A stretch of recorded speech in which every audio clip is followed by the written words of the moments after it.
O Senhor esteja convosco. Proclamação do Evangelho de Jesus Cristo segundo São Lucas. Glória a vós, Senhor.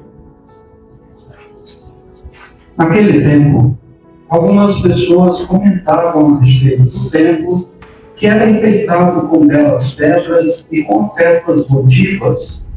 Jesus disse: vós admirais estas coisas? Dias virão em que não ficará pedra sobre pedra, tudo será destruído. Mas eles perguntaram: mestre, quando acontecerá isto? E qual vai ser o sinal de que estas coisas estão para acontecer? Jesus respondeu: cuidado para não seres enganados, porque muitos virão em meu nome dizendo: sou eu, e ainda o tempo está próximo. Não sigais essa gente. Quando ouvirdes falar de guerras e revoluções, não fiqueis apavorados. É preciso que estas coisas aconteçam primeiro, mas não será logo o fim. E Jesus continuou: um povo se levantará contra outro povo, um país atacará outro país, haverá grandes terremotos, fomes e pestes em muitos lugares, acontecerão coisas pavorosas e grandes sinais serão vistos no céu. Antes, porém, que estas coisas aconteçam, sereis presos e perseguidos, sereis entregues às sinagogas e postos na prisão, sereis levados diante de reis e governadores por causa do meu nome. Esta será a ocasião em que testemunhareis a vossa fé. Fazei o firme propósito de não planejar com antecedência a própria defesa, porque eu vos darei palavras tão acertadas que nenhum dos inimigos vos poderá resistir ou rebater. Sereis entregues até mesmo pelos próprios pais, irmãos, parentes e amigos, e eles matarão alguns de vós. Todos vos odiarão por causa do meu nome, mas vós não perdereis um só fio de cabelo da cabeça, permanecendo firmes, que ireis ganhar a vida. Palavra da salvação. Podem sentar, amados. Muito bem, amados. Antes de entrarmos aí na homilia propriamente dita, vamos fazer a nossa localização na liturgia. É sempre bom a gente se localizar na liturgia, porque quando a gente mergulha no ano litúrgico, a gente consegue traçar um caminho espiritual no decorrer do nosso ano. Por exemplo, estamos no tempo comum. O que é o tempo comum? Tem o tempo do Natal, o tempo da Páscoa, não é verdade? O tempo do Advento. Então, cada tempo tem podemos dizer assim, uma temática, um foco. O tempo do Advento é uma preparação para o Natal. No Natal, vamos pensar sobre a encarnação do Verbo. A Páscoa, vamos pensar sobre a ressurreição do Senhor. A Quaresma é uma preparação de deserto.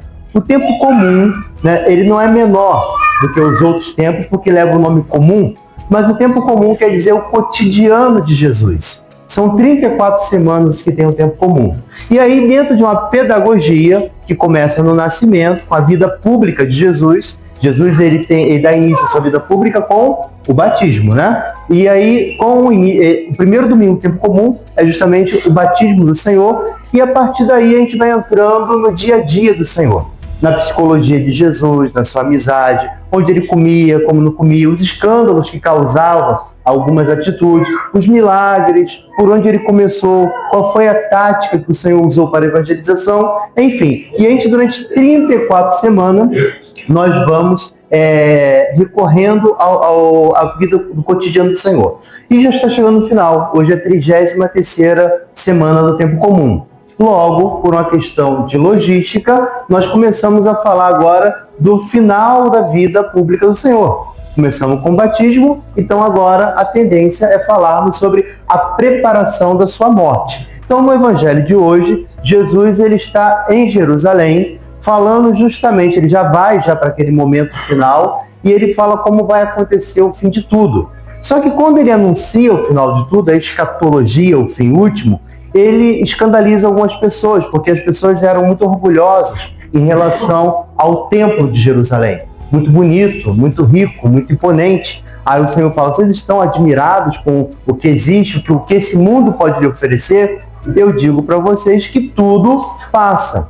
No entanto, a glória de Deus vai prevalecer sobre tudo aquilo que passa. E ele diz que aquele templo vai cair. Isso é um grande escândalo para aqueles homens, porque, você imagina, demorou muito tempo para construir aquele templo. Era muito caro aquele templo. Sem falar que os judeus, eles lidam com o templo em relação a um pedacinho do céu aqui na terra. Eles entendem o templo como uma extensão do céu. E de fato é, porque no templo é uma referência do sagrado. No templo nós fazemos uma experiência com o sagrado.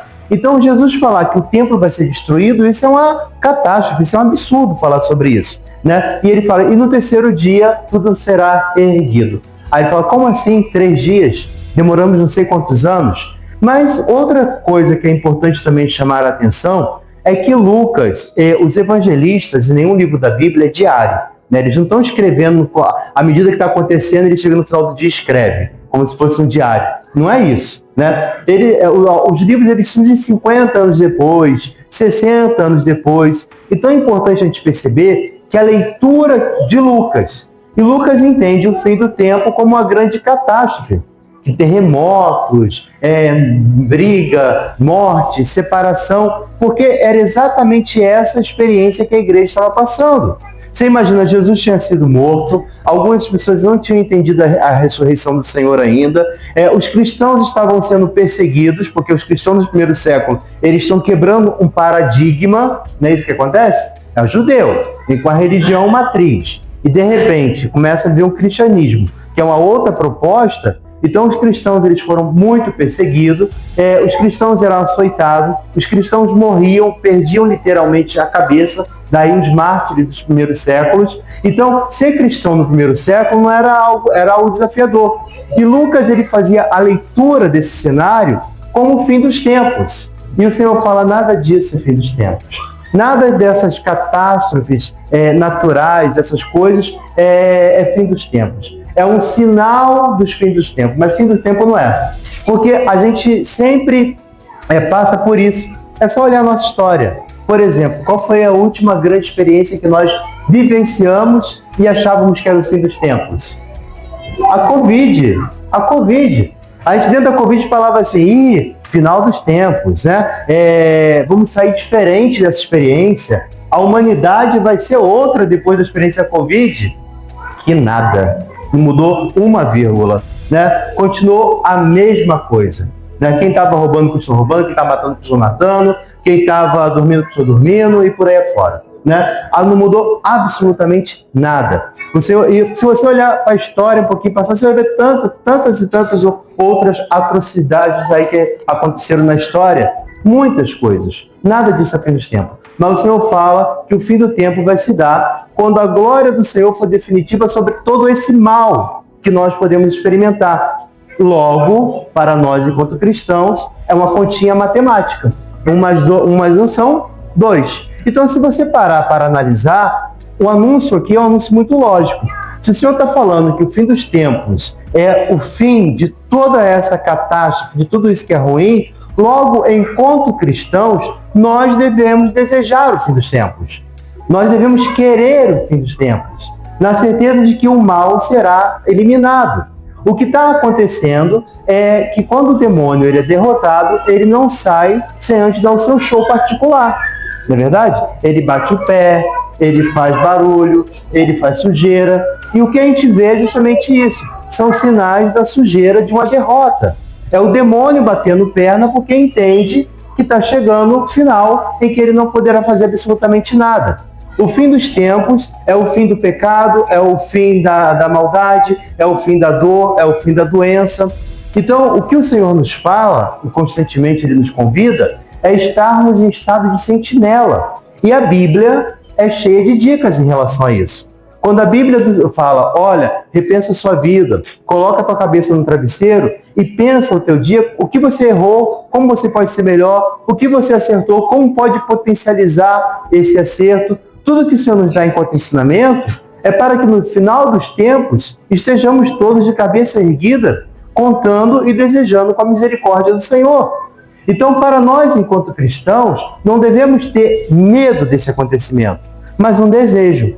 Por outro lado, a fé, como diz São Paulo, a fé é a capacidade que o Senhor nos dá de vivenciarmos daqui e agora um pouquinho do céu, aquilo que ainda se espera, né? Por outro lado, sabendo que Deus é fiel à aliança e que Deus não deixa nada inacabado, nós entendemos que a salvação, ela já é certa para aqueles que ouvem a palavra de Deus. Isso é motivo de alegria, amados. Agora também, só para terminar e não ficar longo, que eu não gosto de homilia longa, não gosto, cansa. O Papa falava, tinha um bispo lá no seminário que falava o seguinte: olha, homilia no máximo 10 minutos, né? Porque com 10 minutos você move os corações. Depois de 10 minutos você começa a mover os bancos, porque as pessoas começam a ir embora, né? Então, assim, mais de 10 minutos não dá, nem para mim também. São Paulo, hoje, na carta aos Tessalonicenses: eu ouvi dizer que entre vós existe muita gente ocupada e não fazia nada. É curioso, né? Como as pessoas que não fazem nada andam ocupadas, né? Tinha um reitor do seminário que falava assim: meus queridos, Dom Assis, eu já esteve aqui na paróquia celebrando. Ele fala: quando você for padre e quiser fazer alguma coisa na sua paróquia, você chama a pessoa mais ocupada. Ela vai ter tempo para fazer. Não chame o desocupado, porque ele está muito ocupado e não fazer nada. Se ele está desocupado é porque ele quer estar desocupado. Ele não vai lhe servir. Chame a pessoa mais ocupada e ela vai fazer bem feito aquilo que se propôs a fazer. É exatamente assim. Aí Paulo fala: olha, devemos... ouvi dizer que entre vós tem muita gente ocupada e não fazer nada. Quem não trabalha não deve comer. Parece palavra dura de Paulo, né? Mas Paulo está se dizendo simplesmente o seguinte: olha, quem não faz por onde não merece ter recompensa. Não merece ter recompensa. Então, as exortações que o Senhor nos dá é para que a gente possa botar também a mão na massa para virmos um dia a participarmos do banquete do Senhor. E aí entra e cabe muito bem aquela situação: quem não trabalha não deve comer. Quem está muito ocupado hoje em não fazer nada, não tem como reclamar da sorte amanhã. Então, a palavra de hoje não é uma palavra, como é que eu vou dizer para vocês? Não é algo de ameaça, mas algo que constata. É uma constatação. É olharmos para aquilo que o Senhor tem prometido para nós e colocarmos a mão na massa. É sobre isso, sabe? Pensar um pouquinho sobre isso. Louvado seja o nosso Senhor Jesus Cristo. Para sempre seja louvado.